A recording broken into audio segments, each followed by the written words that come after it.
अगर आप भी कॉमेडी वीडियो बनाते हैं या बनाने की सोच रहे हैं तो ये साउंड इफेक्ट आपने जरूर सुना होगा।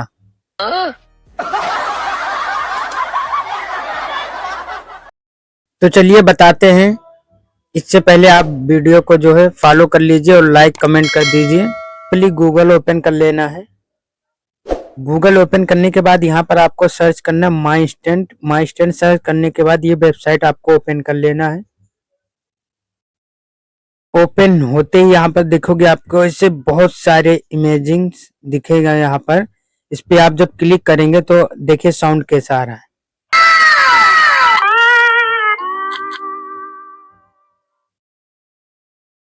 तो इसको यहाँ से डाउनलोड करके और आप भी अपने वीडियो में ऐड कर सकते हैं।